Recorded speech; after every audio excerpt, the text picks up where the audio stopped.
ഞാൻ സംബന്ധിച്ചാറിൻ്റെ അടുത്ത വഴിയാണ് സ്റ്റാർട്ട്. നമുക്ക് ഫസ്റ്റ് ടൈം വരുന്നത് ഇത് ബഡ്ജറ്റ് ഫ്രണ്ട്ലി ആയിട്ടുള്ള ഐറ്റം ആട്ടോ. പീച്ചിൻ്റെ ഒരു ഡാർക്കർ ഷെയ്ഡിലാണ് വരുന്നത്. ഫ്രണ്ട് പോർഷനിലെ ഡിസൈൻ ഇത് സെമി സിൽക്കിൻ്റെ ഫാബ്രിക്കാണ്, റഫായിട്ട് ഉപയോഗിക്കാം. ബോട്ടം വരുന്നത് satin silk, same colour. Dupatta ഓർഗൻസയുടെ ഒതുങ്ങി കിടക്കുന്ന സൈസ് ഫാബ്രിക് ആട്ടോ, ഒത്തിരി പറന്നൊന്നിക്കുന്നതല്ല, നല്ല ലെങ്ത്തും ഉണ്ട്. ഇതുണ്ട് കട്ട് വർക്ക് പോലത്തെ ഡിസൈന് ദുപ്പട്ടയ്ക്കകത്ത് വൺ സൈഡിൽ കൊടുത്തേക്കുന്നത്. അതൊക്കെ കാണുമ്പോൾ നല്ല കേട്ടോ. ഇത്രയും റേറ്റ് ആകുന്നത് കൂടുതൽ റേറ്റ് പറയും. അപ്പോൾ ഇതാണ് ദുപ്പട്ട വരുന്നത്. അത്യാവശ്യം ഇതുണ്ടല്ലേ, അത്യാവശ്യം ഒതുങ്ങി കിടക്കുന്ന ഫാബ്രിക്കാണ്. ഓർഗൻസ ആണെങ്കിലും ഒത്തിരി പറന്ന് നിൽക്കുന്നതല്ല കേട്ടോ.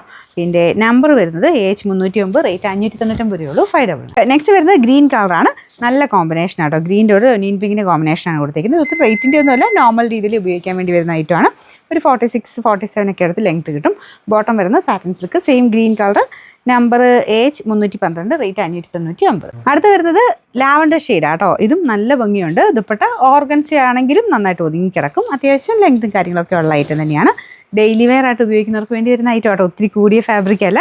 പിന്നെ നമ്പർ AH310, റേറ്റ് 599. ഇതിൻ്റെ അടുത്ത ഷെയ്ഡ് വരുന്നത് ഇതൊരു ഗ്രേ മിക്സർ കളർ ആട്ടോ. ഗ്രേയുടെ കൂടെ ഈ ഒരു പിങ്കിൻ്റെ ഒനിയൻ പിങ്കിൻ്റെ ഒക്കെ കോമ്പിനേഷൻ നല്ലതാണ്. അപ്പോൾ ഇതും ദുപ്പട്ട ഓർഗൻസ ഫാബ്രിക്കാണ്. ടോപ്പ് സെമി സിൽക്കിൻ്റെ material, bottom satin silk. Number AH311, rate 599.